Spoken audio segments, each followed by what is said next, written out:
negara Palestina. Presiden Rumania Ion Iliescu menerima pengunduran diri Perdana Menteri Petri Romans bersama seluruh anggota kabinetnya setelah ribuan pekerja tambang batu bara dan masyarakat turun ke jalan menuntut perbaikan pendapatan mereka. Negara Eropa Timur yang baru saja lepas dari pengaruh komunis kembali dilanda kemelut. Para pekerja tambang di seluruh negeri berkumpul di pusat kota menuntut perbaikan pendapatan dan perekonomian yang kini dilanda resesi akibat tingginya inflasi. Wartawan melaporkan diperkirakan 10.000 pekerja tambang telah berkumpul di pusat kota dan mengepung gedung-gedung pemerintah. Dan jumlah ini akan terus bertambah karena di Rumania saat ini mempunyai pekerja tambang sekitar 50.000 orang yang sebagian besar bekerja di tambang Ziu Vale, 400 km dari ibu kota Bukares.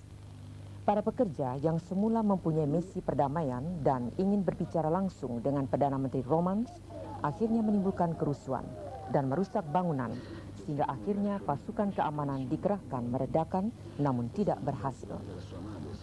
Korban berjatuhan diperkirakan 3 orang meninggal dunia dan puluhan orang lainnya luka-luka, sementara di pihak keamanan juga diperkirakan luka-luka.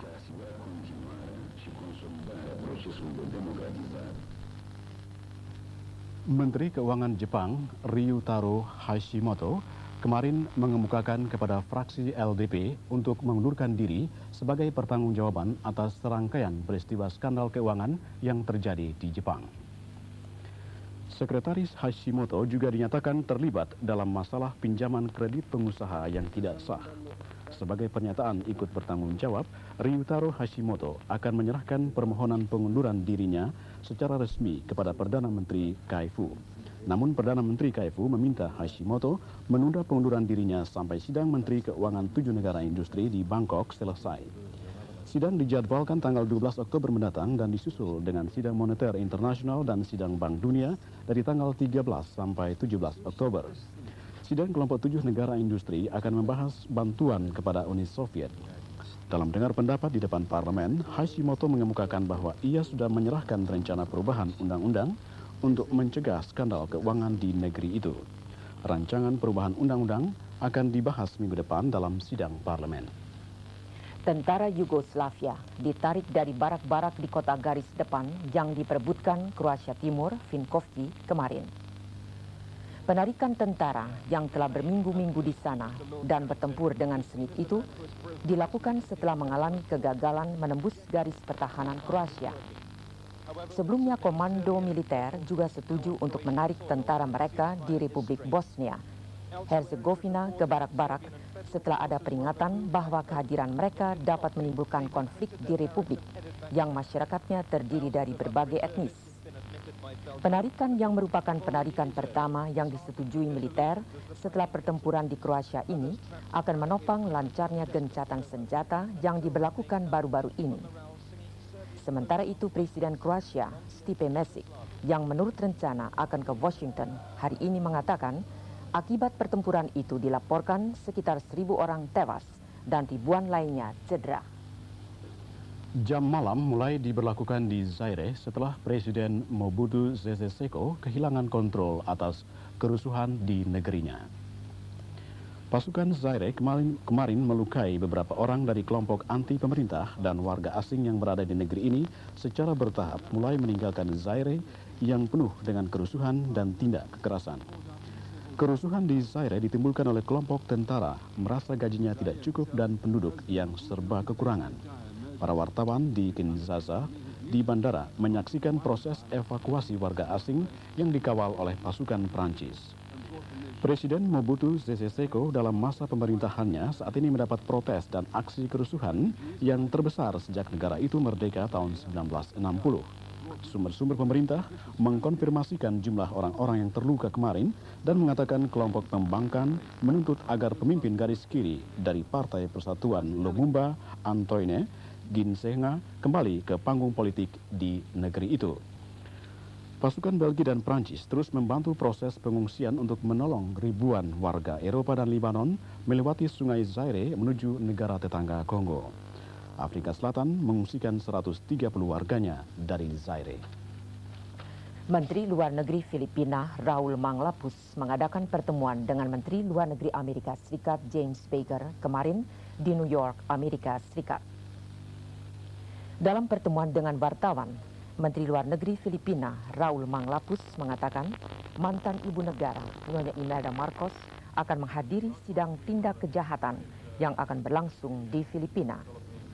Menurut Raul Manglapus, pemerintah Filipina mengharapkan agar uang negara yang diselewengkan selama pemerintahan mantan Presiden Ferdinand Marcos dapat dikembalikan. Selain tindakan korupsi, Nyonya Imelda Marcos banyak dituduh melakukan tindakan kejahatan, antara lain penyalahgunaan pemilu dan tidak membayar pajak.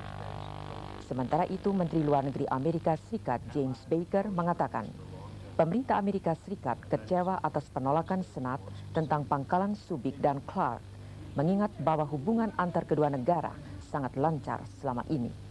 Namun, Menteri Luar Negeri Amerika Serikat masih mengharapkan agar masalah tersebut dapat diselesaikan dengan baik. This is something that the Philippine government has to undertake in order to be able to reach out to the money. Kaisar Akihito dan Permaisuri Michiko yang berada di Thailand untuk kunjungan resmi selama 4 hari tadi malam menghadiri jamuan makan malam yang diselenggarakan Raja Bumipong Aduyade. Dalam pidatonya, Kaisar Akihito mengemukakan pemerintah dan rakyat Jepang bertekad sebagai bangsa yang cinta damai. Pemerintahnya juga bertekad agar malapetaka yang terjadi pada Perang Dunia Kedua tidak akan terulang kembali. Menurut Kaisar Akihito, sejak berakhirnya Perang Dunia Kedua, Jepang berusaha sekuat tenaga untuk membina hubungan persahabatan sesama negara, khususnya Asia Tenggara. Ditambahkannya, saling pengertian dan menghormati merupakan faktor penting dalam membina persahabatan antar negara. Sementara itu, Raja Bumipong Aduyade dalam pidatonya menyatakan penghargaannya atas hubungan kedua negara yang telah dibina baik selama ini. Selama berada di Thailand, Kaisar Akihito dan Permaisuri akan mengunjungi ibu kota kuno, Sukhothai, dan kota budaya Chiang Mai. Dari Thailand, Kaisar Akihito beserta Permaisuri akan melanjutkan lawatannya ke Malaysia dan Indonesia.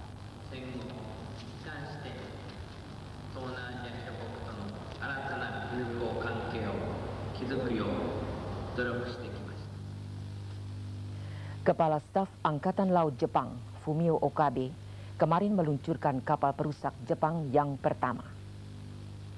Kapal perusak The Kongo yang berbobot mati 7.100 ton diluncurkan dari galangan kapal Mitsubishi di Nagasaki. Dilaporkan kapal perusak ini memiliki fasilitas yang dapat digunakan untuk menembakkan 10 peluru kendali pada saat yang sama ke sasaran-sasaran yang berbeda. The Kongo dibangun sejak bulan Mei lalu dengan biaya $1 miliar Amerika Serikat. Setelah diluncurkan, kapal The Kongo akan dilengkapi lagi dengan perlengkapan persenjataan. Diharapkan bulan Maret 1993, The Kongo sudah siap melaksanakan tugasnya. Pasukan bela diri Jepang menurut rencana akan membangun 4 kapal perusak dalam pembangunan 5 tahun bidang pertahanan sampai tahun 1995 nanti.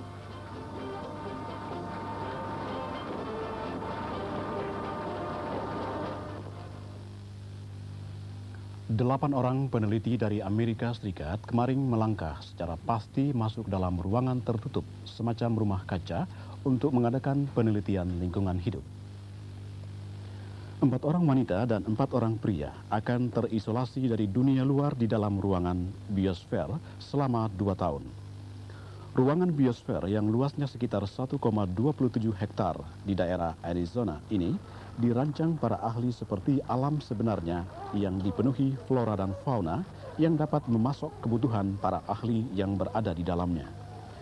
Ruangan biosfer yang terkunci dari luar ini menjadi laboratorium hidup para ahli yang akan meneliti kehidupan flora dan fauna serta lingkungan ekosistemnya. Kehidupan para ahli dari pagi hingga petang diupayakan sama seperti kehidupan manusia normal di alam terbuka, sehingga menurut para ahli dalam ruangan ini merupakan contoh kehidupan yang sehat jauh dari segala polusi yang merusakkan kehidupan. 4.000 spesies tumbuhan, hewan dan serangga yang ikut dalam ruangan biosfer ini akan menjadi teman para peneliti sampai 2 tahun mendatang. Saudara Unun Sugianto akan menyampaikan berita olahraga. Babak final kejuaraan internasional powerboating yang berlangsung di pantai Guernsey, Inggris, berlangsung di bawah cuaca cerah serta laut yang tenang. Dari 13 peserta yang melakukan start di babak awal, terdapat 3 peserta yang memperebutkan posisi pertama. Setiap peserta harus menyelesaikan 5 putaran. Di posisi awal, powerboat yang bernama Iceberg memang telah unggul, sementara ia juga mendapat perlawanan ketat dari Achille Motor dan Debenhams. 2 peserta dari Italia, Angelo Spelta dan Maurizio Ambroghetti, terpaksa menghentikan perlawanannya karena pecahnya saluran bahan bakar. Namun walaupun gagal meneruskan lomba, kedua pembalap Italia ini masih berada di peringkat klasemen umum sementara kejuaraan powerboating. Powerboat Iceberg dengan pengemudi Norberto Ferretti akhirnya tampil sebagai juara. Iceberg yang tampil prima ini mencatat kecepatan rata-rata 150 km per jam.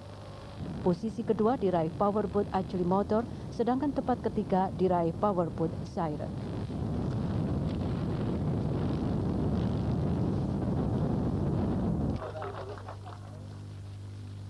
Sekitar 100 peselancar baru-baru ini ikut dalam kejuaraan selancar internasional yang berlangsung di Oceanside, California, Amerika Serikat. Kejuaraan internasional yang ke-12 ini ternyata didominasi oleh peselancar-peselancar dari Hawaii yang memang hingga kini masih menempati peringkat atas. Salah satu di antaranya adalah Jack Burner yang tanpa banyak saingan menempati posisi teratas dalam kelompok putra profesional dengan nilai 171. Hadiah $2.000 diraih oleh Jack atas keberhasilannya serta peluang besar untuk mengikuti International Bogey World Championship di Hawaii bulan Januari 1992. Peselancar tuan rumah Randy Schroeder menempati posisi kedua dengan nilai 166. Penilaian bagi setiap peserta didasarkan pada kemampuan dalam mengatasi berbagai hambatan serta manuver yang dilakukan dan seberapa jauh ia meluncur. Pada kelompok putra, kami maksudkan pada kelompok putri, Carol Phillips dari Hawaii menempati posisi pertama dengan nilai 168.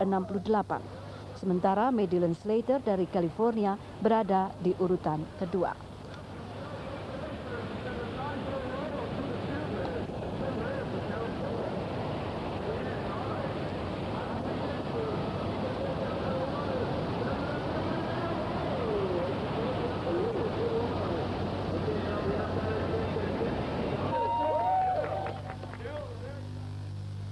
Saudara, demikian berita olahraga dan marilah kita ikuti berita selanjutnya.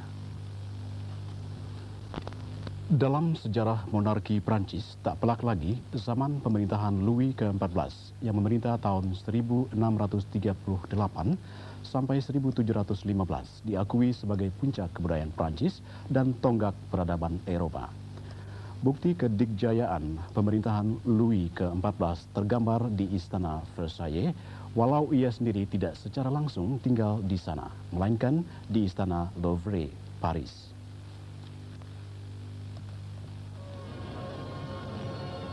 Istana Versailles terletak tak jauh dari kota Paris, bisa dicapai dengan metro atau bus. Banyak wisatawan berkunjung ke sini untuk menyaksikan istana yang merupakan gambaran keemasan seni gaya barok, contoh klasik yang sempurna di setiap sudutnya. Saudara, inilah Istana Versailles yang megah. Sebetulnya Istana Versailles ini merupakan bangunan peristirahatan bagi Raja Louis ke-13 ketika ia berburu ke daerah ini. Kemudian bangunan peristirahatan ini diperindah dan dipermegah oleh Raja Louis ke-14. Kemegahan istana ini dimaksudkan untuk memancarkan kemuliaan dan mensahkan kekuasaan raja yang tak terbatas. Itulah hasrat Louis ke-14, peletak tata politik baru yang berpuncak pada absolutisme. Ia naik tahta pada usia 5 tahun, namun baru mengendalikan pemerintahan pada usia 23 tahun.